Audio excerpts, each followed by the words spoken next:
Sud Radio, 10h midi, Valérie Expert.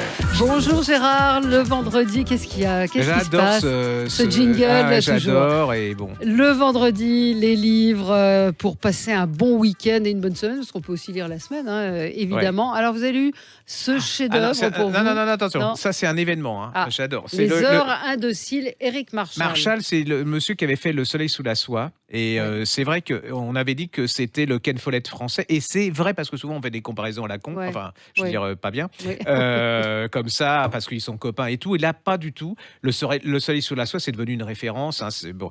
Et là, il nous donne...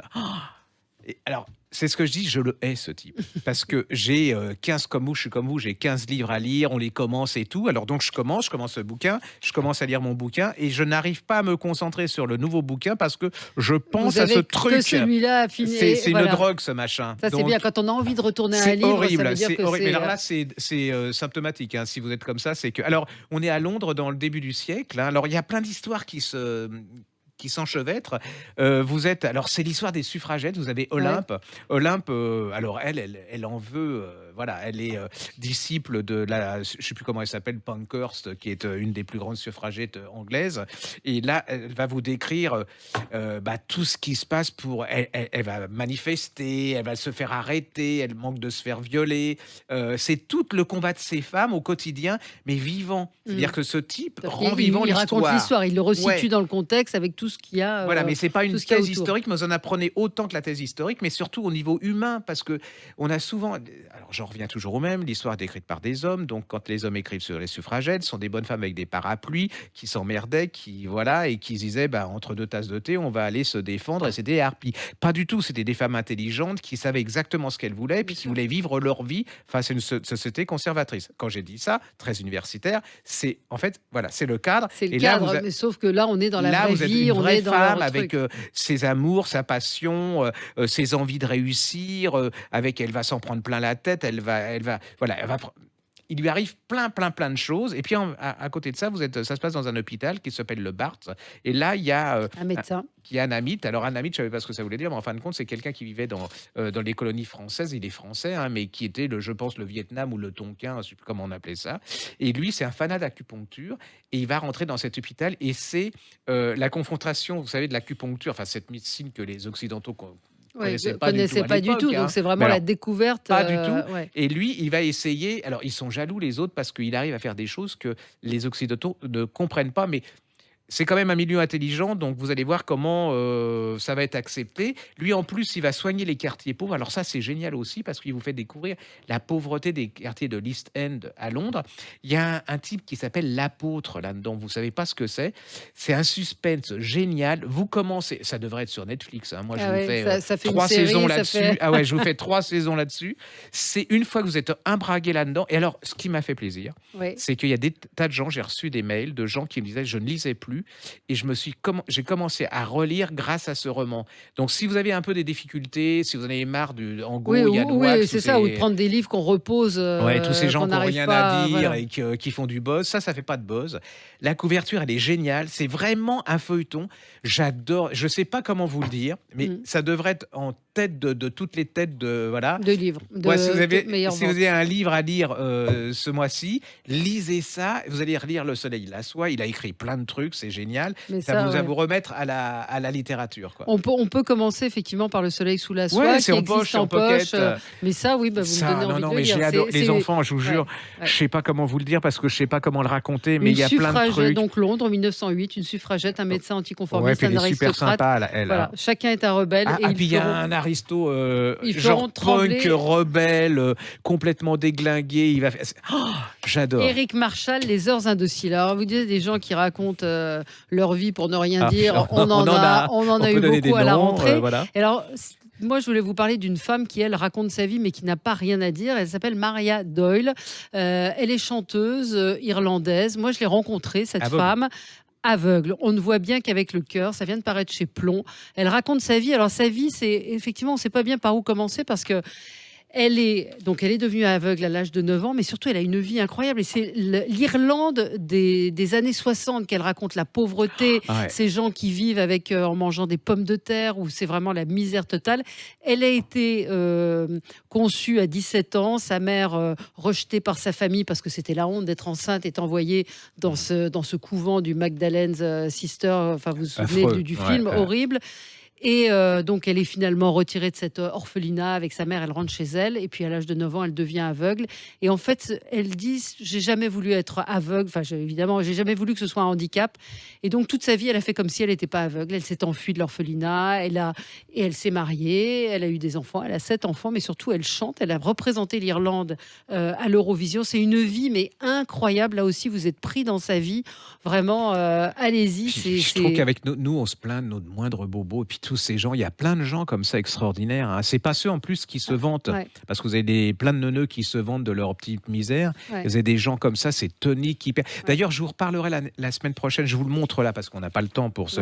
Ouais. Qui est un peu le corollaire de ça, qui s'appelle Les Fureurs invisibles du socle, du cœur de John Boyne chez Lattès. C'est un peu au niveau romanesque l'histoire de cette femme qui a. Parce que sa vie est un roman. Oui, c'est ça, incroyable. Avec ce père qu'aujourd'hui elle voudrait retrouver, qui doit avoir 75 ans, qui est espagnol. C'est une vie incroyable. C'est un roman. Puis je trouve que ça m'énerve parce que on parle que de trucs qui n'ont pas d'intérêt. Les journalistes, je suis méchant avec eux, mais il y en a un peu ras-le-bol qui ne disent la même chose. Ils parlent que de la même chose. Tous les mêmes Et que livres, vous avez ça qui sont vraiment à notre époque, c'est tonique et tout. Et je trouve, messieurs les journalistes, du bien, essayez d'être. Ouais, essayez quoi. Ça s'appelle On ne voit bien qu'avec le cœur. C'est chez Plomb et elle s'appelle Maria Doyle. Et c'est vraiment un livre incroyable, époustouflant. Ah ouais. Et alors, moi, je vais rester dans le même truc, Ouais. c'est les femmes. C'est vrai que les femmes sont, bon, elles sont pas toutes extraordinaires, hein, on en connaît, Christine Angot, voilà. Mais ils viennent de faire paraître en pocket un livre de Olivia Velkaim qui s'appelle Je suis Jeanne et Berthiaume. Voilà, je suis Jeanne et Buterne chez Point, et ça, c'était un de mes livres qui m'a le plus Absolument. impressionné l'année dernière. C'est l'histoire d'une petite jeune femme au début du siècle qui est dans une famille bourgeoise. Le frère est très catho, très classique. Les parents très bourgeois, mais elle veut peindre. Et elle veut vraiment peindre et elle va.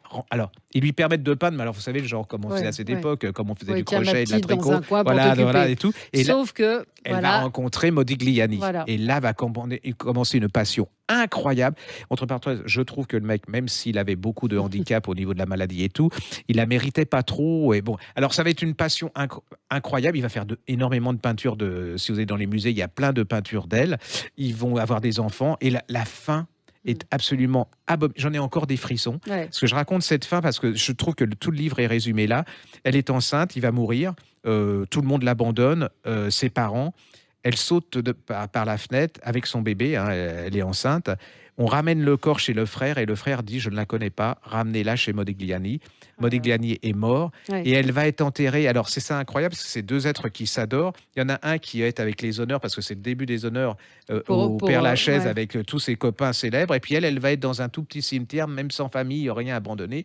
Et c'est que quelques années plus tard, ils vont être réunis. C'est absolument. Mais c'est aussi l'histoire d'une passion, d'une femme qui veut être libérée. Alors puis en plus c'est écrit. Passionnant à lire. Ouais, c'est très, très tout bien petit, écrit, hein, c'est incroyable. Après vous allez voir les œuvres de. Moi j'ai été voir comment elle était.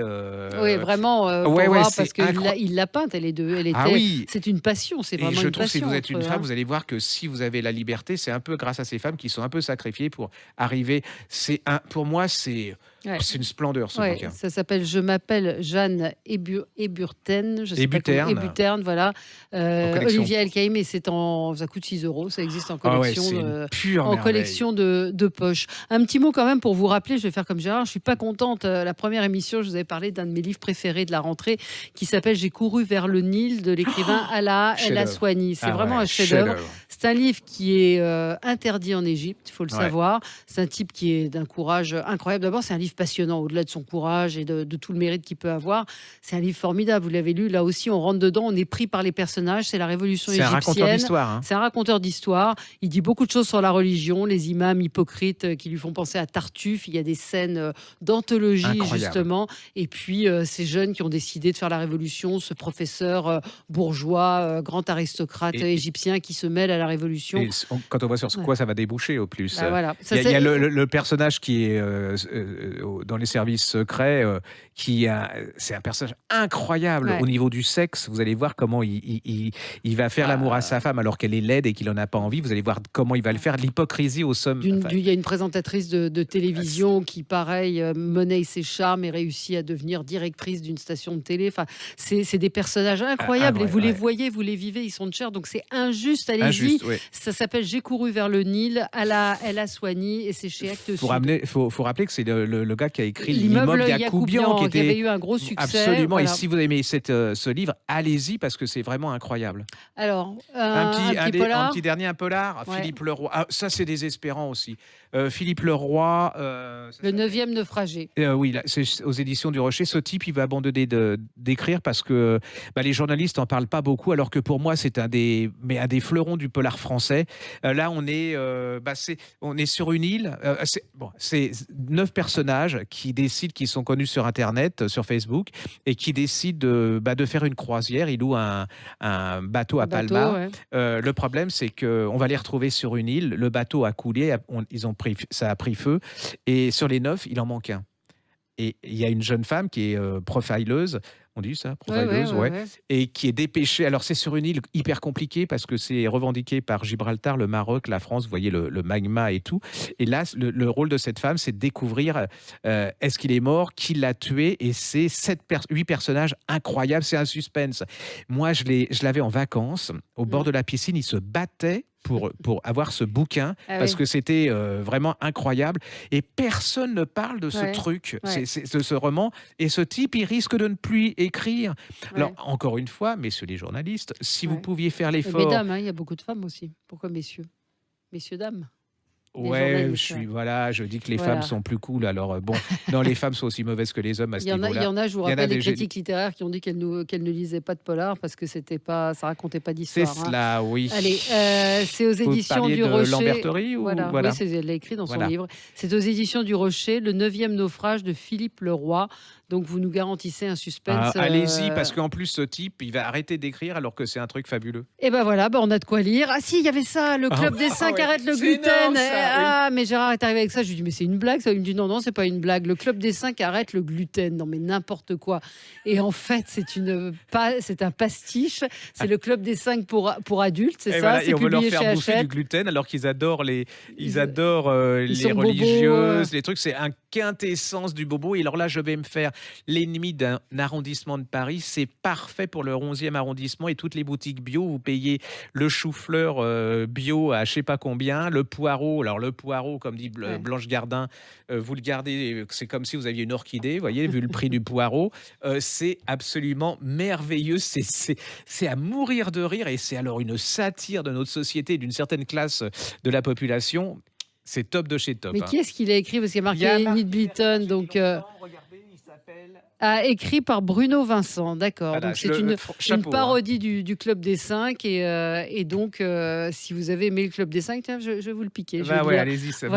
Vous savez quand même ce qu'ils ont fait avec le Club des 5. Ils l'ont réécrit sans passer simple et environ les adverbes et les adjectifs. Oui, et en plus en sucrant certaines scènes qui étaient soi-disant sexistes et machin. Là, c'est une parodie si vous aimez ça et si vous avez aimé le Club des 5, c'est très marrant. Et tout, c'est marrant. Très marrant. Merci Gérard. Merci. Vous retrouverez... La semaine prochaine peut-être. On se retrouve la semaine prochaine, évidemment, et nous, on se retrouve dans un instant pour commenter l'actualité. À tout de suite.